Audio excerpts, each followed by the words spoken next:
good morning সকলোকে ধুনীয়া এটা পৰিবেশৰ পৰা ধুনীয়া এটা মন লৈ ভিডিঅ'টো আৰম্ভ কৰিছো থাম্বনেইলখন দেখিটো গম পাইছে যে বিদুৰ ভাই উজ্জ্বলাৰ ঘৰলৈকে গৈ আছো তেখেতৰ লগত কথা পাতিম কিন্তু এইখিনিতে মই আপোনালোকক কওঁ আজি সকলোৱে চিনি পায় বৰ্তমান সময়ত সকলোৰে এজন পৰিচিত ব্যক্তি হৈছে যাদৱ পায়েং ডাঙৰীয়া যাক আমি অৰণ্য মানৱ বা ফৰেষ্ট মেন অফ ইণ্ডিয়া বুলি চিনি পাওঁ তেওঁ পদ্মশ্ৰী সন্মানো লাভ কৰিছে কিন্তু কথাটো হ'ল কি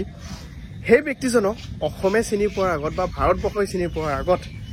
পৃথিৱীৰ অন্য দেশৰ মানুহবিলাকে তেওঁক বেছি সন্মান দি থৈছে কাৰণ তেওঁলোকে জানে যে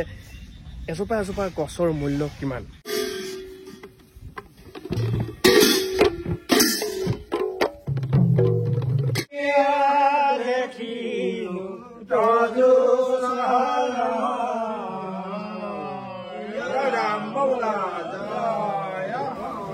আমি গছ কেৱল কাটিবলৈ শিকিলোঁ ৰুবলৈ নিশিকিলোঁ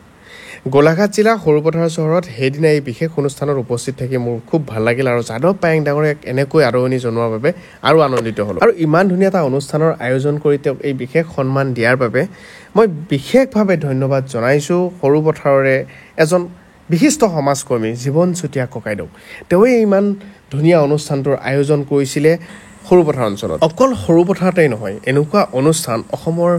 প্ৰত্যেকখন গাঁৱে ভূঞে চহৰে নগৰে চুকে কোণে হ'ব লাগে আৰু জীৱন চুতীয়া ককাইদেউৰ কথা কি ক'ম তেওঁ সাংঘাতিক এজন পৰিশ্ৰমী আৰু উদ্যমী ব্যক্তি সৰুপথাৰ অঞ্চলত জীৱন চুতীয়া ককাইদেৱে বহুত ভাল ভাল কাম কৰি থৈছে সাংস্কৃতিক ক্ষেত্ৰতে হওক বা দুখীয়া কোনোবা ছাত্ৰ ছাত্ৰীৰ ক্ষেত্ৰতে হওক বা কোনোবা ৰোগীৰ ক্ষেত্ৰতে হওক বিভিন্ন ধৰণে সহায় সহযোগিতা আগবঢ়াই থৈছে সেই বিশেষ দিনটোত যাদৱ পায়েং ডাঙৰীয়া দুখনকৈ স্কুলত গৈ ছাত্ৰ ছাত্ৰীসকলক নিজে গছপুলি ৰুই দেখুৱাই দিছিল যে গছপুলি কেনেকৈ ৰুব লাগে কেতিয়া পানী দিব লাগে কেনেকুৱা ছিজনত কি গছপুলি ৰুব লাগে গোটেইখিনি বুজাই দিছিল আৰু এইখিনি শিকি হয়তো ছাত্ৰ ছাত্ৰীয়ে ভৱিষ্যত জীৱনত আগবাঢ়ি যাব পাৰিব গুড মৰ্নিং ৰাতি আহি সৰুপথাৰ পালোঁ আৰু আমি থাকিলোঁ শ্বহীদ কুশল কোঁৱৰ ভৱন আৰু তেওঁৰে ধুনীয়া মূৰ্তি এটা ইয়াত বনোৱা আছে ভৱনটোৰ সন্মুখত বন্ধু এটা এই ক্ৰছ নেকি ভাইলা লেবুৰ ক্ৰছ নেকি এই এই কামুৰিছে চা কামুৰিছে এই এনেকে যেনেকে তেনেকে সোমাই নাহিবি আৰু নতুনকে বিয়া হোৱা মানুহ নেকি তই বিদুৰ ভাই চিনেমাখনতো সকলোৱে চাইছে যিসকলে চোৱা নাই আকৌ এবাৰ চাব তাত উজ্জ্বলা আছিলে এই যে ক'লা কুকুৰৰ কাহিনীটো MLA যে ঘৰত নি পেলাই লেট্ৰিনৰ ঠিকাটো মুকলি কৰি দিয়ে তো উজ্জ্বলা ঘৰত যাম উজ্জ্বলাৰ ধুনীয়া এটা ইণ্টাৰভিউ ল'ম এই গাড়ী তলত পাৰ্কিং কৰিছোঁ এইটো ৰাস্তা আৰু BMP ৰেষ্টুৰেণ্ট এতিয়া আমি ভতুৱা মানুহ যিহেতু ভাত খাম বাইদেউ কি লৈ আহিছে দাইল কলডিল ভাজি বুটৰ চব্জি মুনিম ভাই কেনেকুৱা চলিছে বৰ্তমান ঠিকে আছে বঢ়িয়া তাৰপিছত আমি এতিয়া টিপটপকৈ ভাতটো খাওঁ পাৰ্থ কি খালা তামোল ৰাতিপুৱাই তামোল খোৱা নেকি উশাহ ল'বি ভাই মাজে মাজে হা কেইদিন হ'ল ইয়াতে কাম কৰা কেনেকুৱা লাগিছে ভাল লাগিছে ফুল জোচত কাম কৰে ন ভাত খোৱাৰ পিছত আইচক্ৰীম মেল নেকি ভালে আছে বিৰাট ধুনীয়া খানা আৰু হাতে কামে লাগি আছে দেখিছে কি বৃক্ষৰোপণ ক'ত থব এইখিনি এই সন্মুখতে ইয়াত থেংক ইউ আকৌ আহিম BMP মানে কি BMP মানে বিটো মোৰ হয় নামটো মোৰ পিছত কম বিটো হ'ল মোৰ মানুহজনৰ নাম মিত্ৰ P4 মোৰ ছোৱালীৰ নাম আচ্ছা আৰু B মোৰ ছোৱা নাম ভৱানী আই লাভ সৰুপথাৰ সতী সাধনী আইৰ মূৰ্তিটো আপোনালোকক মই দেখুৱাইছোঁ আৰু তেওঁৱেই হৈছে চুতীয়াসকলৰ শেষৰ গৰাকী ৰাণী খুব ধুনীয়াকৈ বনাইছে ডাঙৰকৈ বনাইছে পাৰ্কখন হৈ উঠিলে মজা লাগিব মোক কমিশ্যন দিবি নতুন নতুন ঠাই তোক দেখাইছ কাৰ্বি আংলং আহি পোৱা নাছিলি আহি পালি সৰুপথাৰ পোৱা নাছিলি তাৰপাছত আৰু বেলেগ বেলেগ জেগা দেখাই সৰুতে পঢ়োতে LP স্কুলত তই LP স্কুলত পঢ়িছিলিতো তাতে মই গণেশ ডেকা শিকো নিকেতন তাতে ফৰ কাটিং পাইছিলি নাই পাইছিলো লামডিং ফৰ কাটিং গুৱাহাটী পাই কল কমলা খাই পাইছো এতিয়া সেইগিলা মনত নাই এতিয়া খালি গিয়াৰ আৰু এক্সিলেটাৰ কি সেইখিনি এটা ধুনীয়া দৃশ্য আপোনালোকক দেখাম হে চাব তাৰপিছত মই কাহিনী কৈ আছো এয়া দেখিছেনে কাষতে কলচি লৈ যায় ৰচকী বাই মনত পৰি গৈছিল মানে এনেকুৱা দৃশ্য আজিকালি দেখা পাব নোৱাৰা পথাৰখন ভাল লাগিছে আৰু আমি আহোঁতে ঢেৰ কি পালো হাঁচি গছ বিদুৰ ভাইত হাঁচি গছৰে কাহিনী না এই পাৰ হৈ আহিলোঁ এতিয়া ক'ৰবাত যদি পাওঁ এই আছে ৰঙালাও এই সাঁচি গছ মই দেখাই দিম দেই এয়া সাঁচি গছ ইয়াক লৈ কাহিনী হৈছিল আৰু আমি তাৰে মানুহক লগ ধৰিব গৈ আছোঁ আমি গাড়ীগাঁও তিনিআলি আছিল ন তিনিআলি সোমাই আহিলোঁ গাড়ীগাঁও নামঘৰ পাৰ হৈ আহি আছোঁ অকণমান ৰাস্তাটো এইখিনি বেয়া এইখিনি পাৰ হৈ গ'লে বোলে আমি ঘৰ পাম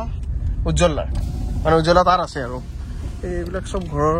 গোটেই মানুহৰ ঘৰে ঘৰে কেম্পাছে সাঁচি গছে দেখিছেনে গোটেই সাঁচি গছ অন্য বেলেগ নহ'লেও সাঁচি গছ আছেই তাৰমানে ঘৰ নগলা সেয়া দেখিছে বাগান আৰু এনেকুৱা সৰু এডাল গছত কিমান হয় দাম মাল ধৰিলে একেবাৰে সৰুতে আপোনাৰ 10-15,000 টকা আৰু মেক্সিমাম ডাঙৰ চাইজ হ'লতো লাখ টকা এডাল গছত তো এই এটা কথা কৈছোঁ এই ঘৰৰ যদি এনেকুৱা ডাঙৰ যদি ভাল পকেট হয় নহয় মোটামুটি 10 কোটি টকাৰ মালিক হৈ আছে আৰামছে এতিয়া গোলাঘাট পলিটেকনিক পালো আহি ইয়াতে আছে আহোঁতে ফাঁচি গছ চাই আহিছো পুৰা হয় নেকি ঠিক আছে আজি ভাদ মাহৰ 4 তাৰিখ ইংৰাজী কিমান ইংৰাজী হৈ গ'ল তোমাৰ 21 তাৰিখ ইংৰাজী 21 তাৰিখ এই দিনটোত কিবা এটা আছে ভালকে চালে বিজুবা এখন গম পোৱা ভাদ মাহৰে গোটেইখিনি কাহিনী আছিলে ন মজা হ'ব ইয়াতে চাকৰি কৰে পলিটেকনিকত চাকৰি কৰে সোমাই আহিছোঁ মই আজি নহওক বাৰু তেওঁক লগ পোৱা সৌভাগ্য হ'ল লগতে তেওঁ য'ত কাম কৰে সেই স্থানো আমি দেখিলোঁ আমাৰ এইকেইজনে আহি কিবা এটা উদ্ধাৰ কৰিছে কি হ'ল এইটো পোকে খাইছে ন জল্লা পোকে খাইছে হয় না সৰু গছতো খায় নে সৰু গছতো খায় নে অঁ এইটো দেখিলোঁ এডালত খোৱা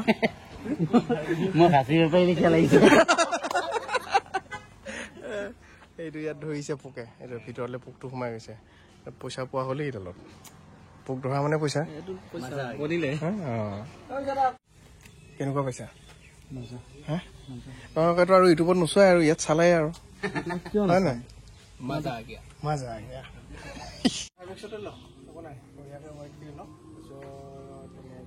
আহি পালোঁ আৰু এতিয়া আমি লাহেকৈ ইণ্টাৰভিউ ষ্টাৰ্ট কৰিম উজ্জ্বলা আছে সাঁচি গছৰ তলত বহি আছোঁ সাঁচি গছৰ যিহেতু কাহিনী সাঁচি গছৰ পৰাই যিহেতু এই মানুহজনক অসমবাসীয়ে বহুত বেছি মৰম দিছে গতিকে আমি ইণ্টাৰভিউ ল'ম মোৰ নীলোৎপল চলিহা ইউটিউব চেনেলটোত ইণ্টাৰভিউ আহিব উজ্জ্বলাৰ বিষয়ে বহুত কথা জানিব পাৰিব বহুত কথা আছে আৰু কাহিনী গতিকে সেইখিনি কথা জানিবৰ কাৰণে নীলোৎপল চলিহাত আপোনালোকে চাব লাগিব ট্ৰেভেল জিন্দগী ব্লগটো চাই থকাৰ কাৰণে বহুত ধন্যবাদ গোলাঘাটৰ অলিয়ে গলিয়ে ঘূৰি আছোঁ দেখাই যাম থেংক ইউ পানী খুৱাইছা ন বেলেগ আহি এতিয়া সাঁচি গছৰ তলত বহি বৌয়ে বনাই দিছে দেই আমাক ৰোল থেংক ইউ আমাৰ ৰোল বনাই দিছে chicken roll veg roll egg roll তোমাৰ এগ ৰোল নিকু ভাই কি ৰোল চিকুন অ'কে চিকেন ৰোল খাই দিওঁ উজ্জ্বলা আহক দলংখনত দৌৰা এটা বিশেষ কথা আছে এইখনৰ নাম হৈছে কুশল কোঁৱৰ সেতু আৰু তলত এয়া ধনশিৰি নৈ আমাৰ গাড়ী নৈৰ ওপৰত কুশল কোঁৱৰ সেতু ধনশিৰি নৈ আৰু ধনশিৰি মহকুমাত আছো আমি বৰ্তমান দলং পাৰ হৈ সোমাম ন ধনশিৰি মহকুমাত আমি এতিয়া সোমাই যাম এই দলংখন পাৰ হৈ ধনশিৰি নদী দেখিলি নে এইটোৱে দেখি থৈ দি সেইবিলাক কাটা কাটি হ'বতো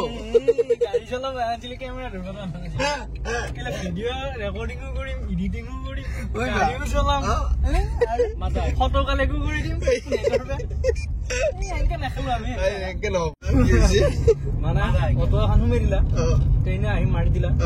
অটো ড্ৰাইভাৰটো মই হৰণ দিছো ড্ৰাইভাৰ ড্ৰাইভাৰ উলিয়াই আনি মাৰে পৃথিৱীত মানুহ আছে দেই ভাই পাৰ্লাৰত লৈ আহিছো বৰপথাৰ হাইস্কুল তিনিআলি একদম ষ্টেট বেংকৰ অপজিটত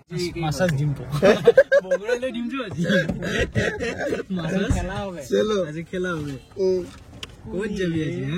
हम सबका मकसद एक ही চিং টপা কে ঠম ঠম চুলি কাটো নেকি চুলি দাড়ি তুমি কি কাটিবা মই অকল দাড়িটো কাটিম মই কাটিম ৰহিব বেলেগ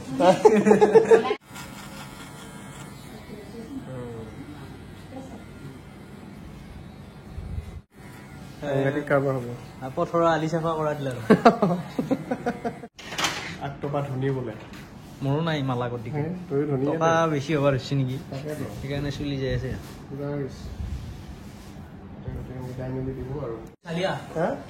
ভালে হৈছে অঁ এইটো দাড়িটো অকণমান ডাঠকৈ ৰাখি দিছোঁ এফালে চাইডটো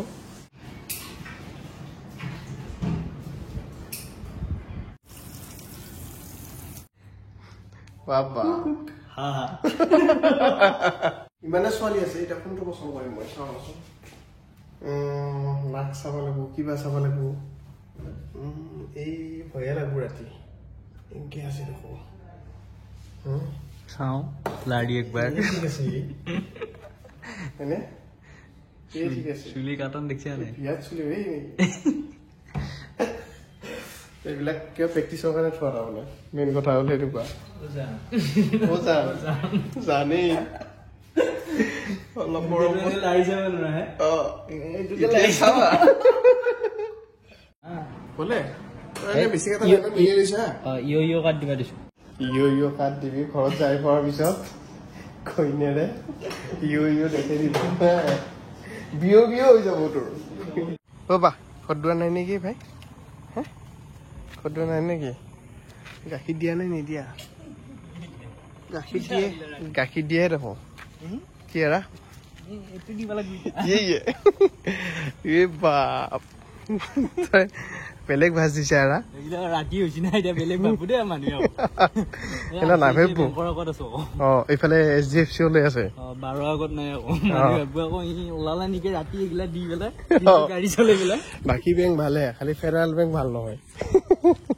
বহুত প্ৰব্লেম কৰে এই বহুত বেছি মোৰ ক্ষেত্ৰতো হৈছে তোৰ ক্ষেত্ৰতো হৈছে মোৰ ক্ষেত্ৰতো হৈছে ফেডাৰেল বেংক একদম